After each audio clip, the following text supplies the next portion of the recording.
Ethereum and other blockchains, and Ethereum-like people, minded technologies, IT people, will they replace the US dollar in a world market? Russia and other countries sure hope so. That then will produce technologies. United States has approximately 2.5 million IT people working in the IT industry, very active, and Russia is just 400,000. And a lot of your very smart Russians come to work in America, too. A lot. The leak, how we call it, the leak of the brains. But this is something that Russia can lead in. We if hope. you get in early with blockchain. We hope. That's kind of the idea, isn't it? It is. In 2000. Now think about this. Russia's not necessarily our enemy, but they sure are our competitor. And there are other countries too that are competing, that want this competition to win in their favor. In 2016, the Kremlin was on the verge of banning cryptocurrency transactions. But now listen to this. This is so important.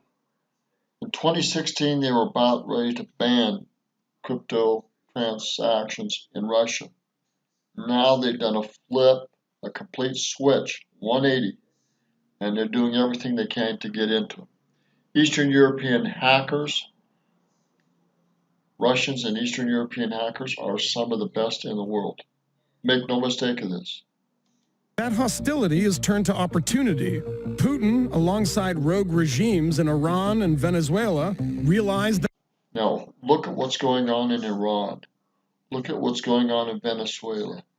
And there are underpinnings going on in Russia, but not like Venezuela and Iran. These are big movements. An anonymous, virtually untraceable currency could provide an opportunity to evade crippling international sanctions. When you were at the same period.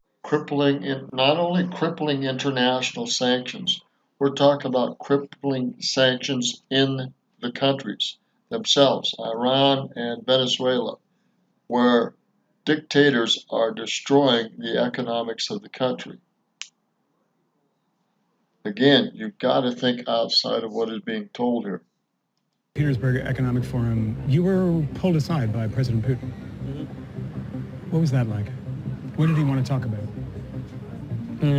I introduced to him, what Ethereum was and what I was doing, and it seemed like he was willing and supportive of anything that we can do to kind of make the Russian economy better.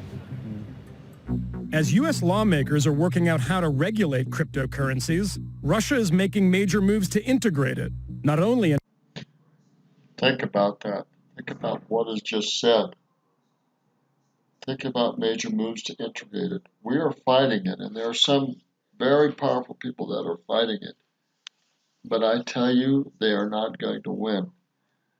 This blockchain, both in Ethereum and Bitcoin, and other things like it, other chains like it, are going to continue to become more and more powerful until they become a worldwide currency, with or without the help of governments.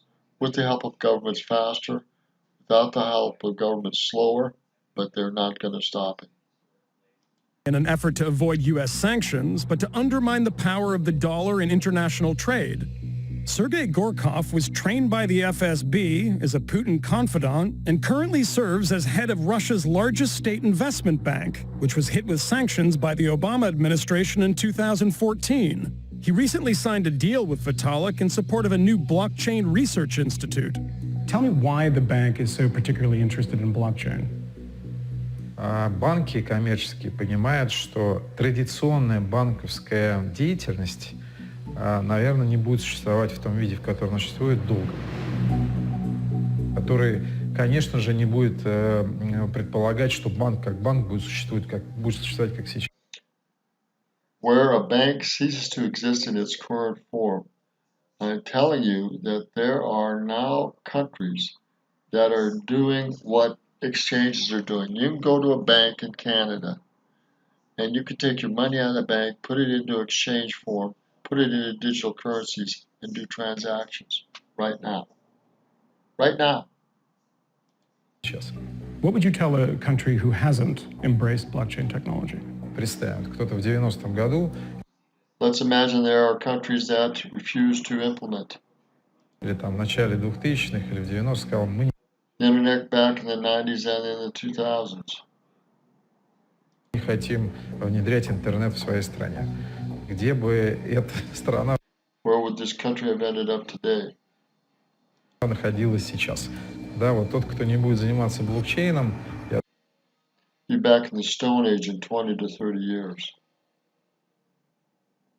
думаю, через 20-30 лет уже будет в каменном веке. I'm going to end it there. Let me tell you, it's coming powerfully. And with this COVID-19, it may accelerate its power. There are powerful people that do not like being told what to do with their monies and finances and investments.